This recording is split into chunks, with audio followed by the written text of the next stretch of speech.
Honey Lemon Soda is an anime airing right now. I'd highly recommend it. It's a really good balance of slice of life, rom-com, and a little bit of drama. I think it does a really good job of showing what it's like to be a low self-esteem introvert through our main protagonist, Uka Ishimori. I'll go ahead and say it now. I butcher all the Japanese names in every anime that I talk about. And the central premise revolves around her relationship with Kai Miura, who's on screen right now. She's the low self-esteem, kind of normal looking girl. He's kind of the detached but very good looking popular guy. He's pretty reserved for the most part. In general, I try to read the manga or light novels before I recommend a show. This one I'm pretty far ahead in the manga, so I'm comfortable recommending it. So if you're worried about this being one of those stories that drags out forever and there's no real progress, this is one of the issues I had with the Medaka Kuroiwa show that I recently covered. Obviously, you have series like Rent a Girlfriend that I shit on every chance I get. I'll keep the spoilers vague, but this one makes nice, steady progress. But the real reason I think this one is so good isn't just the romance plot. I really like Uka's backstory and just the way the show demonstrates how tough it can be when you have low self-esteem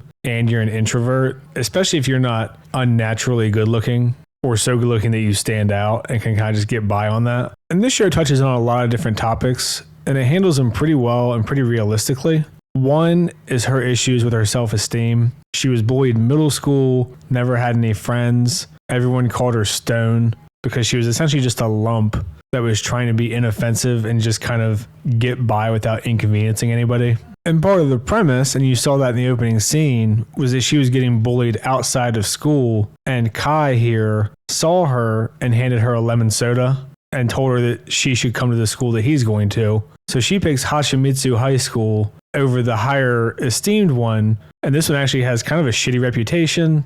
She's pretty smart and could have gone to the very academically respected one. And she did this deliberately to try to branch out. Obviously, she developed a crush on Kai because he's good looking and came to help her out when she was in need. I don't know if this is like the female equivalent of the self-insert type thing where, you know, the guy gets a harem in another world, or he's like the loner introvert and the class popular chick falls in love with him. Most of the stuff that I watch has male leads, but this seems like the female fantasy to me, in the same way that the guy fantasy is the overpowered hero and all the big tittied elf chicks.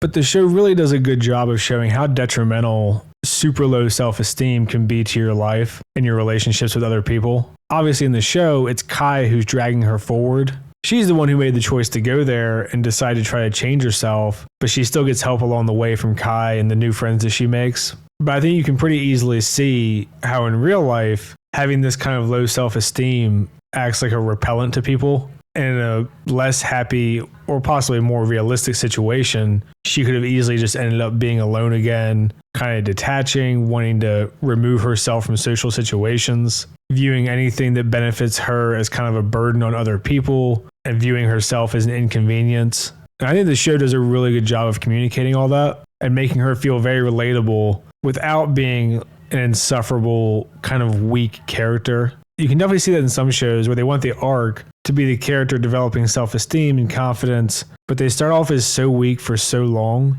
that it makes them kind of annoying and insufferable. And I think this show does a good job of balancing that, where it's very clearly a character flaw, but she's constantly working through it, so she's not just miserable to watch. And I think it's something that a lot of introverts will relate to. And I kind of wonder if extroverts can even understand it, or they just find it unrelatable to the point where they find the character just annoying or unbelievable. Because I think it's a pretty realistic portrayal of introverts. Probably seen memes online and heard people joke that introverts don't make friends, they get adopted by extroverts. And I was generally introverted myself growing up. And it's very easy, especially if you're sarcastic or a bit dry, to be misinterpreted, and people will kind of just project whatever they want to think about you onto you. And there's not really much you can do about that because, you know, you struggle to interact with people anyway. So if you make a bad first impression, you're kind of just fucked. Something else that the show touches on, and this is kind of down the road, that I think is pretty interesting, is the relationship between her and her father.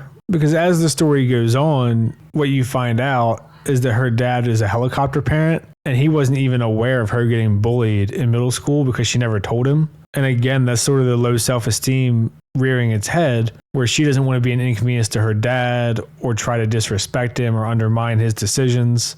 So she just goes with the flow to the point of making herself miserable rather than have to face confronting her dad or inconveniencing him or hurting his feelings or any kind of confrontation. I think these are things that people struggle with all the time in the real world, whether it's between you and your parents, siblings, maybe a coworker who's a real dick, and you just sometimes feel like it's easier to just go along with it and deal with it than confront it and try to resolve the issue.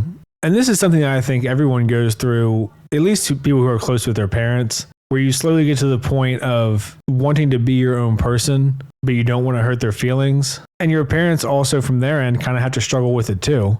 Obviously, as a millennial, we've all heard about our whole generation of helicopter parents, parents going to interviews for work with their kids, all kinds of inappropriate shit. And this show does a good job of that, where the dad feels like he's doing what's best for her, but the only thing that he's taking into account is her future, not really her present or her happiness or anything else. And he's not really made out to be the bad guy for it. It's just something he's unaware of. And I think it does a good job of showing what I imagine is one of the hardest struggles for a parent, which is the balance of letting your kid live their own life and learn lessons that they need to learn without letting them destroy themselves.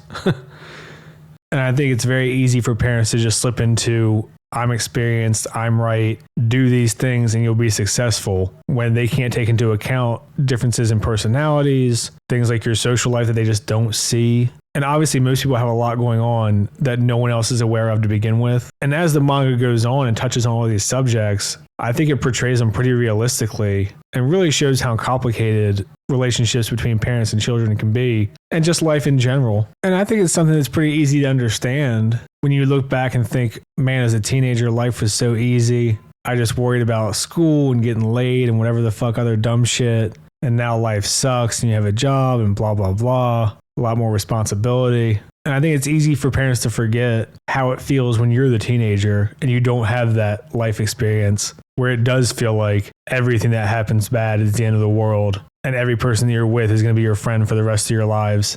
And I think the show does a good job of that, of showing the flaw that a parent can have without making them seem like a total asshole or an unsympathetic piece of shit, like they're okay with their kid getting bullied, while acknowledging the reality that you can't always do everything for your kid and that they do have to grow up on their own at some point. I don't want to keep rambling about the show. It's only 3 episodes in right now on Crunchyroll. I definitely recommend it. I'd recommend the manga as well. It's got about 70 chapters and it's monthly manga, so it's decently lengthy. That's what she said. But if you're into slice of life, rom-com-y type shows with a little bit of drama that don't get too heavy, I think it's a really good show. It's definitely one of those that I think most people would enjoy. So I definitely think it's worth checking out. Give it a shot if you haven't seen it. If you have seen it or read the manga, let me know what you think. I try to respond to the comments that aren't just insults. Like and subscribe and all that shit. Thanks. See ya.